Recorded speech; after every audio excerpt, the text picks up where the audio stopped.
महत्वाची निवडणूक मानली जाणारी कामठी नगर परिषदेची निवडणूक अत्यंत महत्वाची असणार आहे। आपल्यासोबत भाजपचे निष्ठावान कार्यकर्ते अजय अग्रवाल आहेत। काय सांगाल, अनेक वर्ष आपण एक निष्ठेने भाजपसाठी काम केलं, आज तुमची खरी पावती तुम्हाला भाजपने नगराध्यक्ष पदाची उमेदवारी दिली आहे, कसं बघता? नहीं, मैं पार्टी का और हमारे वरिष्ठ नेताओं का इसमें धन्यवाद करूंगा। उन्होंने मेरे पे विश्वास जताया और मैं उनके विश्वास पे खरा उतर के दिखाऊंगा। आपण जर बघितलं तर अनेक वर्ष कामठीमध्ये जे आहे भ्रष्टाचार मोठ्या प्रमाणात झालेले आहे। भ्रष्टाचाराच्या आयुष्यात जर बघितलं असेल तर अजय अग्रवाल एक नवीन नाव समोर येत आहे।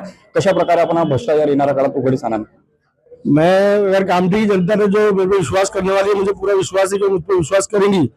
मैं निश्चित रूप से अपने हमारी भारतीय जनता पार्टी के सभी कार्यकर्ता और तीनों नेता को साक्षी मान के बोलता हूँ कि मैं कामठी नगर परिषद को भ्रष्टाचार मुक्त करके दिखाऊंगा। आपण जर बघितलं असेल तर कामठी नगर परिषदमध्ये मोठ्या प्रमाणात ध्रुवीकरण आहे। एकीकडे जर बघितलं तर मतदार राजाला आपण नवीन काय देणार सगळ्या याच्यात? नहीं, कामठी नगर परिषद में और महाराष्ट्र में ऐसा कोई ध्रुवीकरण नहीं था।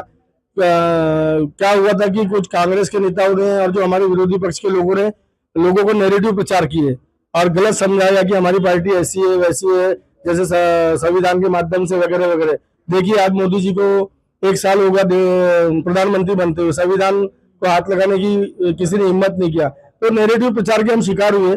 ऐसा कुछ नहीं, हम विकास की राजनीति करती है।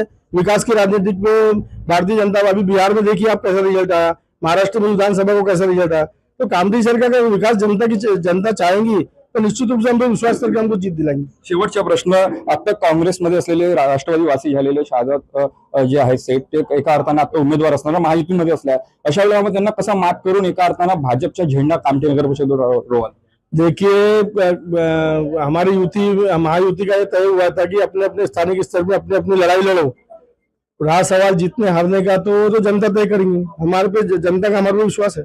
आपल्यासोबत अजय अग्रवाल होते, जे भाजपचे एकनिष्ठ कार्यकर्ते, त्यांनी चंद्रशेखर बावनकुळेचे खंदे समर्थक मानले जातात। त्यांना जे आहे ते भाजपने नगराध्यक्षाची उमेदवारी दिलेली आहे। तेजस मौत्रे, जय महाराष्ट्र न्यूज, नागपूर।